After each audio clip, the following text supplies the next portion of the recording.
Hello and welcome. आप देख रहे हैं ख्याल आपका और मैं हूं आपके साथ अनुज शर्मा। आपका स्वागत करता हूं आपके अपने हेल्थ शो में, जिसका मकसद है आपको हेल्थ से जुड़ी हर एक जानकारी देना। आज हम बात करेंगे लैक्टोज इंटॉलरेंस, जो कि एक तरह का डाइजेस्टिव डिसऑर्डर है जिसमें शरीर लैक्टोज को पचा नहीं पाता। लैक्टोज दूध और डेयरी प्रोडक्ट्स में पाया जाता है। इससे पीड़ित व्यक्ति को डेयरी प्रोडक्ट्स, खासकर दूध पीने के बाद पेट में सूजन, दस्त और पेट में ऐंठन जैसी दिक्कतें हो सकती हैं। लैक्टोज इंटॉलरेंस आखिर क्या है, इस विषय पर आज बात करने के लिए और चर्चा करने के लिए हमारे साथ मौजूद हैं सीनियर कंसल्टेंट पेडिट्रिक्स, फोर्टिस हॉस्पिटल वसंत कुंज से डॉक्टर सपन विनायक। डॉक्टर, आपका बहुत बहुत स्वागत है हमारे शो में। Thank you mister Anuj. Doctor, मेरा पहला सवाल आपसे यह है कि हमें बताइए कि लैक्टोज इंटॉलरेंस क्या है और लैक्टोज क्या होता है आखिरकार। लैक्टोज एक तरह का प्रोटीन है जो दूध में पाया जाता है, और ये कार्बोहाइड्रेट की कैटेगरी में आता है जिसमें ग्लूकोज और गैलेक्टोज इसके कंपोनेंट होते हैं। जब लैक्टोज मिल्क और मिल्क प्रोडक्ट्स का जब बॉडी में आता है तो ये एक लैक्टेज एंजाइम के कारण इसका एब्जॉर्प्शन ग्लूकोज और गैलेक्टोज में हो जाता है। एक तरह का कार्बोहाइड्रेट जो बॉडी के लिए एसेंशियल है, मिल्क प्रोडक्ट्स में पाया जाता है, and it is beneficial for every one और एवरी चाइल्ड और एडल्ट। डॉक्टर, मेरा अगला सवाल आपसे यह है, मैं जानना चाहूँगा क्या ये फूड एलर्जी की तरह ही होता है, इसमें और एलर्जी में क्या फ़र्क है। लैक्टोज इंटॉलरेंस एक फूड एलर्जी नहीं है। ओके। फूड एलर्जी और लैक्टोज इंटॉलरेंस में ये फर्क होता है, ये लैक्टोज एंजाइम डेफिशिएंसी के कारण इंटॉलरेंस हो जाता है। ओके। कई बार ये बाय बर्थ होती है, और कई बार ड्यूरिंग एज, बढ़ते हुए बच्चे में या एडल्ट्स में ये कभी भी प्रेजेंट कर सकती है। तो इट्स नॉट एन एलर्जी, एक डेफिशिएंसी के कारण सारे सिम्टम्स इसमें आते हैं। ओके। डॉक्टर, इसकी इम्पोर्टेंस क्या होती है हमारी बॉडी में लैक्टोज की। लैक्टोज जैसे मैंने बताया एक मिल्क प्रोडक्ट्स में पाया जाता है, तो it is important for our body's growth, okay. Specially the bony growth. Bony growth के लिए बहुत जरूरी है। लैक्टोज मिल्क में पाया जाता है, इसलिए इसको इसके सारे कंपोनेंट्स का एब्जॉर्प्शन बहुत जरूरी है, अदरवाइज हमारी बोन्स डेफिशिएंट हो जाती हैं कैल्शियम में, मिनरल्स में, और हम माल नरिशमेंट या माल एब्जॉर्प्शन में जाते हैं अगर हमें ये कंपोनेंट नहीं मिला तो। ओके। डॉक्टर सपन, इसमें किस तरह के सिम्टम्स दिखाई देते हैं और ये सिम्टम्स कब दिखाई देते हैं। मोस्टली जो लैक्टोज इंटॉलरेंस डेवलप होती है, बच्चों की बात अगर मैं करूं, एक तो होती है कंजेनाइटल डेफिशिएंसी, जैसा मैंने आपको बताया। कंजेनाइटल डेफिशिएंसीज जो है लैक्टोज की, वो जल्दी प्रेजेंट कर जाती है। कुछ ओके। ही महीनों में बच्चों में लूज मोशन स्टार्ट हो जाते हैं, गैस बनने लगती है, बच्चा बहुत ज्यादा रोता है, और शरीर के नीचे वाले भाग में जब लूज मोशन होते हैं तो बहुत रेडनेस भी आ जाती है। ओके। तो कुछ सिम्टम्स तो अर्ली सिम्टम्स डेवलप हो जाते हैं, जो यूजुअली इन्फेंसी में डेवलप होते हैं।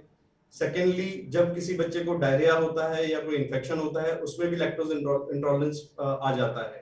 तो वो यूजुअली किसी भी डायरियल इलनेस के चौथे पांचवें दिन पर लूज मोशंस जो बढ़ जाते हैं, बने रहते हैं, उसमें हम लैक्टोज इंटॉलरेंस के सिम्टम्स सस्पेक्ट करते हैं। अदरवाइज एक कॉमन प्रेजेंटेशन जो है 3 से 5 साल की एज में ज्यादा प्रेजेंट करता है, और लेटर ऑन एडल्टहुड में कभी किसी भी एज में प्रेजेंट कर सकता है।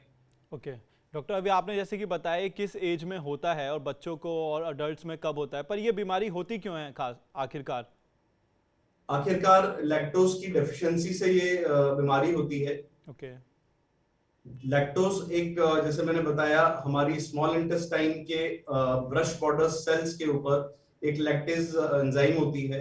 अगर ये डेफिशिएंट हो बाय बर्थ या किसी कारणवश विद एज कम होती जाए, तो उस केस में लैक्टोज एब्जॉर्प्शन नहीं हो पाता।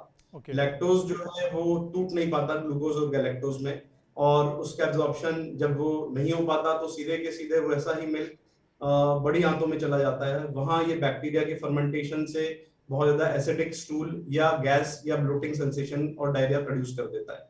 ओके। डॉक्टर सपन, मेरा अगला सवाल आपसे यह है, इस बीमारी का पता लगाने के लिए कौन से टेस्ट करवाए जाते हैं। बीमारी को पता लगाने के लिए क्लिनिकल और हिस्ट्री एग्जामिनेशन इज मस्ट। हमें हिस्ट्री से ही पता चल जाता है कि किसी बच्चे को लैक्टोज इंटॉलरेंस क्यों हो रहा है। ओके। अगर कोई बच्चा डायरिया के साथ आ रहा है जिसमें बहुत ज्यादा ब्लोटिंग, गैस के साथ स्टूल पास करना, और बढ़ता हुआ severe diarrhoea, vomiting, nausea, gargling sounds in the tummy, तो क्लिनिकल डायग्नोसिस और history of giving milk is important. तो उसमें हमें क्लिनिकल डायग्नोसिस से ही हम ये पता कर सकते हैं कि किसी बच्चे को लैक्टोज इंटॉलरेंस शुरुआत हुई है।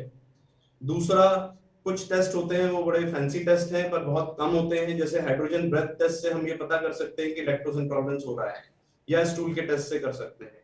स्टूल में अगर एसिडिक स्टूल आना, रिड्यूसिंग सब्सटेंस पॉजिटिव आ जाना, तो ये बताते हैं कि लैक्टोज इंटॉलरेंस की तरफ बच्चा जा रहा है।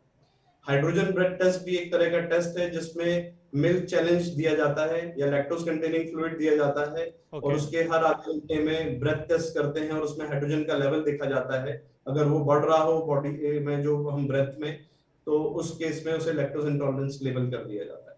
ओके डॉक्टर, क्या इसका इलाज संभव है? बिल्कुल जी, ये इलाज इस बीमारी का बिल्कुल संभव है। जैसा कि मैं बता रहा हूँ, इसमें मोस्ट ऑफ टाइम हमें दूध या दूध से बने प्रोडक्ट्स को होल्ड करना पड़ता है, उसका रिस्ट्रिक्शन करना पड़ता है। उससे ये बीमारी का इलाज अगर जल्दी हम पिक कर लेते हैं तो बड़ा अच्छी तरह से हम इसको ट्रीट कर सकते हैं। सेकेंडली, हम कुछ दवाइयों से या कुछ एंजाइम प्रिपरेशन ऐड करके ट्रीटमेंट में भी उससे हेल्प ले सकते हैं। हमें दूसरी तरह और मिल्क प्रोडक्ट्स भी ऐसे आते हैं जो हम लैक्टोज फ्री मिल्क देके या सोया मिल्क देके उस बीमारी को कंट्रोल कर सकते हैं। ओके जैसे कि डॉक्टर अभी आपने बताया कि हम इसे होल्ड करना पड़ता है कुछ टाइम के लिए जब इसका ट्रीटमेंट चलता है, तो उसी से रिलेटेड एक सवाल जानना चाहूँगा कि दूध और डेयरी प्रोडक्ट्स कैल्शियम का हम सभी जानते हैं कि सबसे अच्छा सोर्स होता है, लेकिन यदि इस बीमारी की वजह से डेयरी प्रोडक्ट जैसे कि हम नहीं खा पाते हैं, तो कैल्शियम और प्रोटीन की पूर्ति करने के लिए क्या करना चाहिए और क्या खाना चाहिए? Okay, that's a good question. इसमें हमें, जब बच्चे को हम दूध ही बंद कर देंगे तो उसका डेवलपमेंट कैसे होगा, जी बिल्कुल। Specially the calcium and bony growth कैसे होगी, तो उस केस में हम उन्हें बोलते हैं कि कैल्शियम रिच प्रोडक्ट्स खाए जाएं। जैसे फिश में बड़ा अच्छा कैल्शियम सोर्स होता है, ब्रोकोलीज वेजिटेबल्स जो होती हैं उसमें अच्छा कैल्शियम होता है। कई दूध से बने दूसरे पदार्थ वो फिर भी ले सकते हैं, जैसे चीज या रिफाइंड चीज जो होते हैं, टोफू जो सोयाबीन चीज होता है वो यूज कर सकते हैं, और कैल्शियम से बनी सप्लीमेंट्स ले सकते हैं। ओके डॉक्टर, मेरा अगला सवाल आपसे ये, लैक्टोज इंटॉलरेंस होने की संभावना कब बढ़ती है और किन लोगों में बढ़ती है? अगर देखा जाए तो ऑल ओवर वर्ल्ड डेटा बोलता है कि 60 to 70% वर्ल्ड पॉपुलेशन कहीं ना कहीं लैक्टोज इंटॉलरेंस से ग्रसित है। ओके इसमें लैक्टोज इंटॉलरेंस अगर देखा जाए तो अमेरिकन अफ्रीकन कंट्रीज में ज्यादा मिलता है, एशियन कंट्रीज में उसकी संभावना कम होती है। Europeans are also having less incidence, जैसे मैंने बताया 60 से 90% केसेस में वेस्टर्न वर्ल्ड में ये पाया जाता है, यूरोपियन कंट्रीज में इसका इंसिडेंस बड़ा कम है, 18%। विथ एज अगर देखें तो कुछ एंजाइम डेफिशिएंसी हो जाती है, और किसी भी पॉपुलेशन में, एडल्ट्स में, चिल्ड्रंस में या इन्फेंट्स में अगर इस एंजाइम की डेफिशिएंसी किसी कारणवश, जैसे इन्फेक्शन मैंने बताया आपको, या over a period of time अगर डेफिशिएंसी हो रही है, तो कोई भी एज ग्रुप वाला इस बीमारी से के लक्षण प्रोड्यूस कर सकता है। ओके डॉक्टर, क्या डेयरी प्रोडक्ट्स का सेवन ना करने की वजह से शरीर में कोई दिक्कतें हो सकती हैं? यदि हाँ, तो इससे कैसे निपटा जाए? या लॉन्ग टर्म अगर देखा जाए, अगर कोई डेयरी प्रोडक्ट्स या कैल्शियम के सप्लीमेंट्स नहीं लेगा या कैल्शियम से बने फूड प्रोडक्ट्स नहीं लेगा जिसमें कैल्शियम होते हैं, तो लॉन्ग टर्म यस, ऑस्टोपीनिया और ऑस्टोआर्थराइटिस जैसी बीमारियां बच्चों में और बड़ों में हो जाती हैं। प्लस अगर बच्चा दूध और दूध से बनी चीजें एब्जॉर्ब नहीं कर पाएगा तो माल नरिशमेंट में जाएगा, या मैल एब्जॉर्प्शन डिसऑर्डर्स उसको होने लग जाएंगे। ओके डॉक्टर, आपका बहुत बहुत शुक्रिया हमारे तमाम सवालों के जवाब देने के लिए और हमें ज्वाइन करने के लिए। Thank you so much. Thank you mister Anuj. यदि आपको भी डेयरी प्रोडक्ट्स खाने के बाद डॉक्टर द्वारा बताए गए लक्षण दिखाई दे रहे हैं, तो अपने डॉक्टर से जरूर संपर्क करें। आज के लिए बस इतना ही। अब हमें दीजिए इजाजत। हम कल फिर हाजिर होंगे हेल्थ से जुड़ा नया शो लेकर और एक नए गेस्ट के साथ। तब तक आप अपना और अपनों का ध्यान रखें। चलते चलते हम आपको बताना चाहते हैं TV9 डिजिटल के न्यू इनिशिएटिव TV9 वैन के बारे में। आखिरकार क्या है ये न्यू इनिशिएटिव, देखते हैं इस छोटी सी वीडियो में। Today, doctors are busier than ever providing care and advice to patients. And the reality is that an average patient now spends much more time in the waiting room than in the doctor's chamber.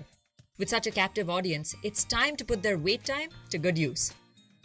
Introducing TV9 Waiting Area Network that provides premium patient engagement experience through engaging and informative videos. These videos are created keeping in mind an Indian patient seeking medical attention. TV9 Waiting Area Network provides a perfect platform for educating the patients on everything a doctor's practice has to offer while elevating the doctor's brand at the same time. As a doctor, all you need is to have Wi-Fi at your clinic and we'll take care of the rest.